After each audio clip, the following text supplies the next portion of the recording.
Баршаңызға сәлем. Қазақстанда VIP нөмірлерді сату заңды түрде күшіне енгеннен кейін, оны сатып алушылардың саны артып келеді.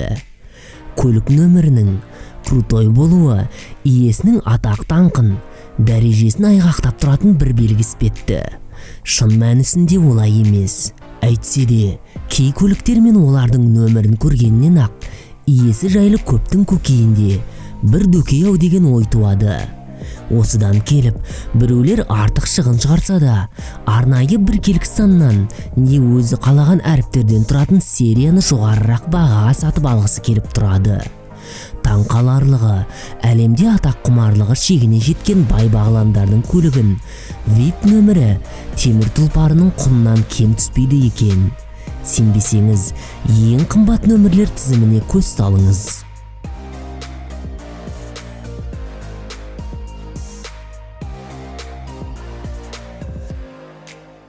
Біріккен Араб Әмірліктерінде өткен аукцион барысында бір ғана 9 таңбасынан тұратын нөмір $4,2 миллион сатылды. Ал 7 және 5 таңбалармен белгіленген екі нөмірді келесі бір араб олигархы Татал Мұхаммед Ал-Кури сатып алған. 7 нөмірінің бағасы $4,6 миллион болса, 5 таңбасы $6,8 миллион бағаланған. Олар қазір 2 Rolls-Royce Phantomsқа орнатылған.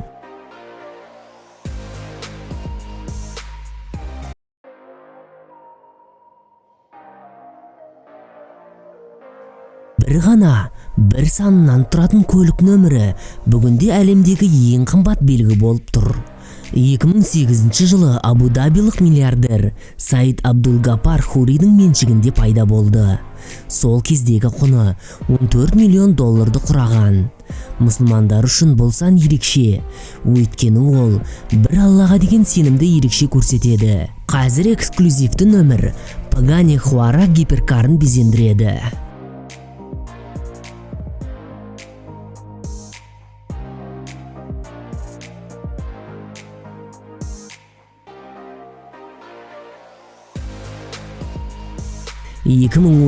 жылы Австралияның қарапайым тұрғыны Тайтран өз көлігінің сериялық нөмірін аукциондық сатылымға шығарды. Қызығы сол, ол белгі атақты әлеуметтік желі Facebook атауына тым ұқсас болды. Facebook таңбаларынан тұратын нөмірді мамандар $1,2 миллион бағалаған. Аукцион барысында оған таласушылар көп болмапты. Сондықтан да көрсетілген бағаға Facebook әлеуметтік желісінің негізін қалаушы Марк Цукербергтің бір табынушысы сатып алған.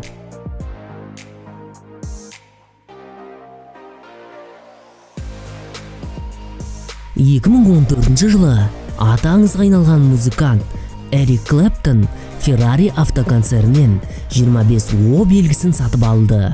Сөйтіп өзінің сүйікті автокөлігі Ferrari 350-ге тағады.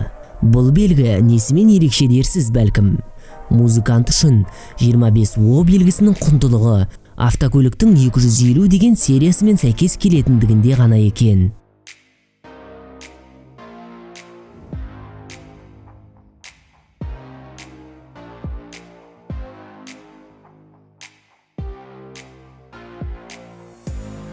F1 белгісінің қолданылып келе жатқанына бір ғасырдан асқан.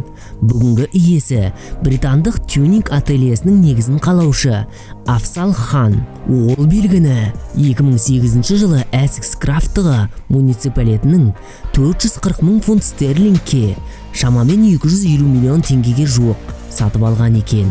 Қазір кәсіпкердің эксклюзивті Mercedes-Benz McLaren көлігін айшықтап тұр.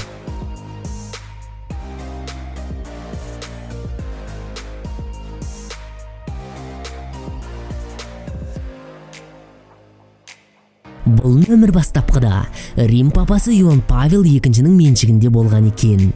Кейіннен көпшілікке белгісіз себептермен папа одан бас тартып, атақты нөмір 2006 жылы аукцион арқылы сатылымға шығарылды.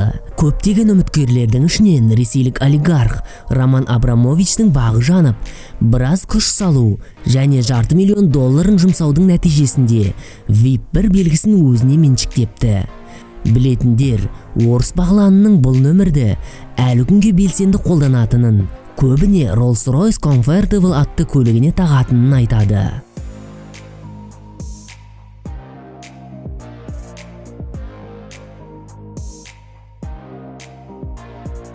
Бұл нөмірдің ерекшелігі бір әріппен бір саннан тұратындығында ғана емес. Ол 19-20 ғасыр аралығында пайда болған алғашқы көлік нөмірі ретінде тарихта қалған.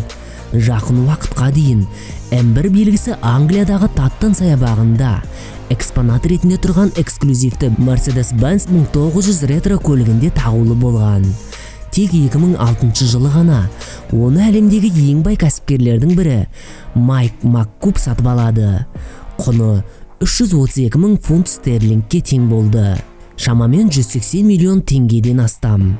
Бір қызығы, кәсіпкер оны өз көлігіне қадамай, сол кезде 6 жаста болған ұлына сыйлаған екен.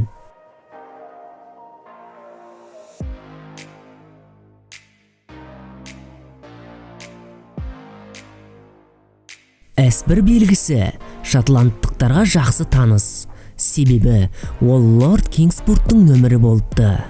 Ал Лорд Кингсбург 1903 жылы алғашқы жеңіл автокөлікті сатып алған үшін Шотланд тарихына енген азамат. Арада біраз жылдар өткен соң белгілі нөмірді белгісіз біреу сатып алған. Оның аты жөні жарияланбағанымен, әл-ауқаты жақсы біреу екенін жорамалдау қиын емес. Себебі нөмір $500 000 сатылғаны белгілі.